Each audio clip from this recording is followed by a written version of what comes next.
Bonjour. Jeudi 28 novembre, nous plongeons dans des eaux profondes avec la lune en scorpion qui va nous pousser vers des expériences transformatrices, mais sans doute aussi, vu l'atmosphère collective, vers le conflit. Parce que d'abord nous avons un carré entre la lune et Pluton en Verseau, donc l'agressivité et les tensions autour des finances ou à l'encontre des postures d'autorité vont monter. C'est un carré qui peut faire exploser les émotions. Mais ça va aussi créer l'opportunité de régler ce qui ne fonctionne plus, forcément. D'autant qu'il y a un autre carré entre la Lune et Mars en Lion qui va lui accentuer la pression, notamment avec le sexe opposé. Alors j'espère que ce tirage nous donnera la clé pour transcender ces carrés. Voyons ça.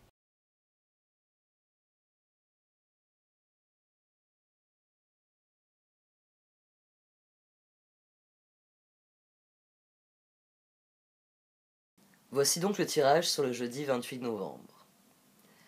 Nous commençons avec une paire intéressante dans ce tirage.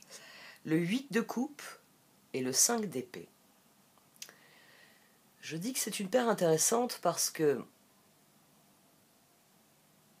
des fois, il y a des associations de cartes qui sont bonnes dans certains tirages et qui sont mauvaises dans d'autres, et inversement. Ici, c'est une position qui, dans l'absolu, vous tirez ces deux cartes, vous vous dites ça ne va pas marcher, il y a quelque chose qui va m'empêcher de lâcher prise et de passer à autre chose. Aïe, c'est pas bon. Mais ici, c'est pas problématique, parce que la Lune est en Scorpion, et elle fait un carré au maître du Scorpion, Pluton, qui vient d'entrer en Verseau. Et c'est ça que nous avons ici. Et c'est renforcé aussi par le carré que la Lune, toujours en Scorpion, fait à Mars en Lion. Je vous rappelle que Mars et Pluton sont en opposition. Mars est en Lion, Pluton est en Verseau. La Lune, elle vient faire des carrés à l'opposition Mars-Pluton. Et 8 de coupe, 5 d'épée. Alors, 5 d'épée, c'est une carte qui est toujours négative. Ici, j'ai envie de la teinter un peu de positif. Parce que cette lune, quand elle vient titiller l'opposition Mars-Pluton, elle peut aussi nous pousser à des constats évidents. C'est-à-dire ce que travaille cette opposition Mars-Pluton, la lune, en venant titiller ça, c'est un peu des révélations émotionnelles. On commence à ajuster, j'ai envie de dire, notre compréhension de cet axe. Et émotionnellement, il y a des choses, non, je ne lâcherai pas prise là-dessus. Parfois, et j'ai tendance à penser que ce 5 d'épée est positif ici parce que c'est vrai que ça peut générer de l'agressivité, c'est vrai qu'il y a un phénomène de pression qui est encore plus accentué par le fait que les deux planètes sont en opposition. Mais parfois, il faut savoir ne pas lâcher prise justement sur ce qui est juste. Et le reste du tirage vient me dire que cette envie de ne pas en démordre, elle n'est pas si mal. Elle n'est pas si mal parce qu'on a la carte du changement, on a la carte de l'honnêteté, on a se lancer, on a l'acceptation. Et puis là, on a un as de bâton et un 6 de bâton. Alors comme je le dis souvent, enfin tous les astrologues vous le diront, un carré, c'est vrai que ça fait peur, aïe aïe aïe. Une opposition, aïe aïe aïe aussi. Mais c'est les aspects les plus intéressants en astrologie parce que c'est ceux qui nous transcendent. Parce que quand vous avez un adversaire en face de vous, vous allez fixer le plateau du jeu d'échecs en vous disant « je veux gagner ». Et l'opposition et les oppositions et les carrés provoquent cette envie en nous. Cette envie de nous dépasser. Cette envie de lever les yeux vers l'adversaire en se disant « toi, t'es échec et mat en 3 coups. Voyons voir ce que tu vas faire. » Bon. Bon, bah, ce sera toujours en 3 coups. Ça crée une dynamique qui n'est pas si mauvaise que ça ici dans ce tirage. 8 de coupe, 5 d'épée. Sur ça, je ne vais pas lâcher. Je vais placer mes pions parce que cette tour, tu la prendras pas. Et cet as de bâton et ce 6 de bâton qui vient de nous parler de victoire en fin de journée, à mon sens, c'est quelqu'un qui justement réussit à transcender ce carré. Demain, alors, quand quand on agit, quand on passe à l'action, il y a les choses que l'on peut faire, il y a les choses que l'on ne peut pas faire. Il y a toujours une ligne entre ces deux univers, ce qu'on peut faire et ce qu'on ne peut pas faire. Demain, concentrez-vous sur ce que vous pouvez faire, sur les trucs sur lesquels vous ne lâcherez pas. Parce que ces carrés vont vous aider à être dans cette dynamique de victoire. Parce que la notion nécessaire au progrès, c'est les étoiles et la reine d'épée. L'action nécessaire au progrès, c'est de rester concentré sur nos objectifs à long terme de manière idéale, si je puis dire. Les étoiles ici, elles viennent fixer un but idéal à cette reine d'épée. Il y a un seul point qui m'embête un peu, c'est qu'on a un 6 de coupe au dos.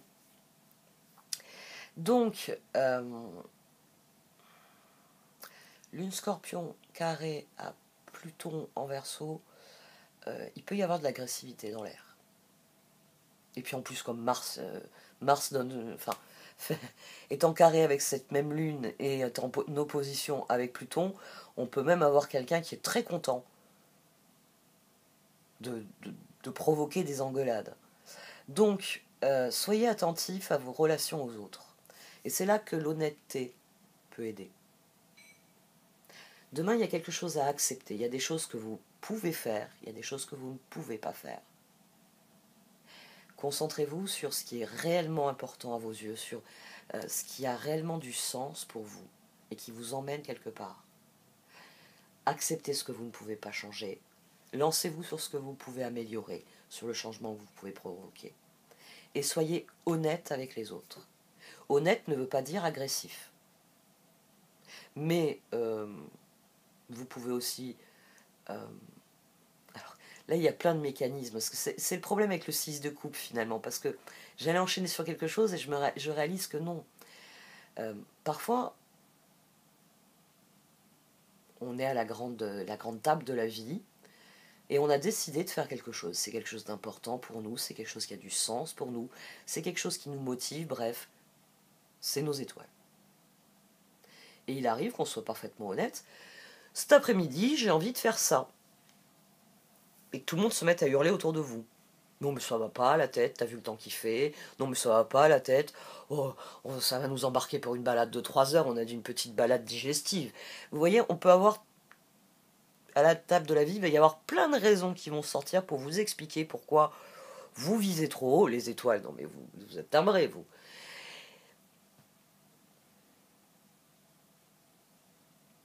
Ça n'a rien d'agressif. Je vais le faire.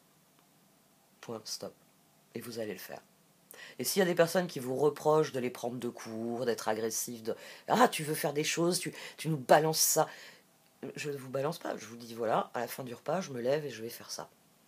C'est pas agressif. Donc, essayez de rester le plus serein possible dans votre formulation, parce qu'il y aura forcément des personnes qui vont éclater en sanglots en vous disant quand tu dis ça, tu me blesses. Comment dire société toxique, narcissique, on va pas refaire tout le disque. Hier, j'ai parlé avec une personne et elle m'a dit, écoute, je suis très préoccupée par ce qui se passe à l'école. Enfin, en l'occurrence, c'était pas l'école primaire, enfin, au collège, voilà. Et je lui dis, bah pourquoi? Elle me dit, bah toi, qu'il y en a un qui est dans un collège aussi. Puis elle a commencé à m'expliquer ce qui se passait dans le collège, dans la classe, etc. Et elle me dit, mais en fait, j'ai l'impression qu'ils sont tous très bêtes. C'était ça qui la tracassait le plus. Elle me racontait des trucs qu'avaient fait ou qu'avaient dit les camarades de son fils. Et elle me disait, mais cette génération est prodigieusement bête. Et j'avais beaucoup de mal à arrêter de rire. J'avais beaucoup de mal. Parce que en plus, avec l'accent, etc., c'était trop fun. Ils sont pas bêtes. Ils sont tels qu'on les a élevés. Donc quand vous avez quelqu'un face à vous qui est dans le chantage affectif immédiat alors que vous n'êtes pas du tout agressif, vous avez juste dit que vous allez faire quelque chose, soyez honnête. Restez honnête, restez calme, restez serein. À mon sens, ça va être le plus difficile demain parce que il y aura l'incapacité à lâcher prise. C'est pour ça que je vous dis de vous concentrer sur quelque chose de très significatif. Parce que au moins vous ferez avancer quelque chose dans une dynamique de victoire. Vous voulez que telle chose avance, j'y travaille. Et s'il y en a qui ne sont pas contents, mais c'est votre problème, c'est à vous de régler ça par vous-même. Et moi je suis juste honnête, je vais faire ça. Un point, c'est tout. Faites ce que vous voulez. J'ai pas dit tout le monde me suit en rang, dans le silence, et le premier qui l'ouvre, coup de bâton. Non. J'ai dit, cet après-midi, je vais faire ça. Donc, restez le plus honnête possible dans votre façon de dire et de faire. Si vous avez dit que vous faites quelque chose, faites-le. Parce que ça aussi, à mon sens, ça va être important demain. Ça va être important à cause de ces positions-là. On a le 10 de Pentacle, l'impératrice et l'As d'épée. L'As d'épée, après le 5 d'épée, la reine d'épée, l'As d'épée. Cette reine d'épée, elle sait qu'il y a des choses qui ne fonctionnent pas. Elle va les mettre de côté. Et elle va se concentrer, 10 de Pentacle, impératrice, sur ce qu'elle peut faire. On a la transformation. On a l'empereur ici. Donc, que ce soit 10 et 3, 13, ou 3 et As, on a quelque chose qui progresse, on a quelque chose qui avance. Mettez toutes vos ressources dans votre créativité et dans les décisions que vous prenez, dans les actions que vous entreprenez. On a le chevalier de bâton ici. Se lancer. Mais d'abord, il faut accepter. Accepter qu'il y a des choses sur lesquelles vous serez obligé de lâcher prise. Qu'il y a des choses sur lesquelles vous ne pourrez pas lâcher prise parce que c'est non négociable. Et qu'il va falloir naviguer entre tout ça de manière constructive, équilibrée. Parce que tout ensemble, elles nous font tempérance. Et c'est d'autant plus important qu'en face, j'ai quelque chose de complètement inverse. J'ai le 5 de Pentacle, la reine de bâton, et le 4 de Pentacle. Cette reine de bâton, de toutes les reines, c'est la plus proche de l'impératrice. La reine de bâton, c'est une explosion de créativité. Et donc des difficultés, des fois, à canaliser sa créativité. Mais là, elle décide qu'il n'y aura pas de créativité. Il y a 3 à perdre. 5 de Pentacle, reine de bâton, 4 de Pentacle. On a quelqu'un qui refuse de passer à l'action ici. Il y a trop à perdre. Je vais y perdre des ressources. Non, les cartes, elles vous disent au contraire de jeter toutes vos forces dans la bataille. Le 10 de Pentacle, ici, c'est un appel à jeter toutes vos forces dans la bataille. Ici, on a quelqu'un qui veut même pas y mettre le petit doigt. Hein. L'eau est froide. Petit doigt. Ici, on vous dit plonge. C'est une énergie qui est très intéressante sur ces 2 carrés. Parce que c'est soit on subit les carrés, je m'assois et je pleure sur mon sort parce que j'ai pas les transformations que je veux, ça se passe mal. Alors, plutôt en verso, ça peut être financier, ça peut être les figures d'autorité encore, ça va nous enquiquiner encore un petit moment, parce il y a encore un peu de résurgence des Capricornes. Puis le Verseau aussi a un problème avec l'autorité. S'il y a bien un signe après le Capricorne, parce que le Capricorne est le signe des structures et des structures et de la structuration. Donc forcément, qu'est-ce qu'on a comme signe ensuite ? Verseau. Le signe qui prend les structures, les regarde, et dit ça me fait chier tout ça, et balance tout par la fenêtre.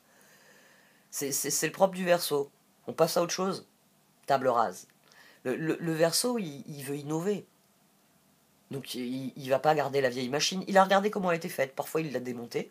Parce que ça c'est souvent les Verseaux, ils vont démonter les trucs. Maintenant il sait comment ça marche. Il balance tout par la fenêtre et il refait mieux. Bah oui, c'est un petit chinois le Verseau. Il regarde ce que font les autres et il fait mieux ensuite. Il faut se lancer demain. Parce que cet as de bâton et ce 6 de bâton nous promettent la victoire. Il faudra juste manœuvrer avec le 6 de coupe. Faites attention. Soyez honnête pour que les autres acceptent, en fait. Pour activer l'acceptation des autres. Parce qu'il n'y a pas que vous qui devez accepter des trucs. On a tous des couleuvres à avaler à période régulière. Certains en ont beaucoup en même temps. Certains en ont un petit peu pas chaque jour. Mais On a tous des choses à accepter. Plus vous serez honnête sur ce que vous êtes, sur ce que vous faites, et plus les autres seront obligés de l'être, mais avec les règles et les limites que vous posez. Je me roule pas par terre en hurlant, c'est pas une façon de se comporter au-delà de 3 ans. T'es pas content? Ok, quand tu auras l'âge mental de quelqu'un avec qui je peux discuter, on discutera. Pour l'instant, tu te roules par terre, tu as 3 ans d'âge mental, c'est préoccupant. Mais voilà, je suis juste honnête. Et puis vous vous levez, vous allez faire ce que vous avez à faire. Se lancer. Vos prières et attentes positives ont été entendues. Nous travaillons auprès de vous sur cette situation depuis son origine et nous continuerons de veiller sur vous et les personnes impliquées. Vous êtes sur la bonne voie, persistez et ça vous mènera vraiment très loin. Merci de m'avoir écouté. Vous pouvez liker, commenter ou partager cette vidéo. Au revoir.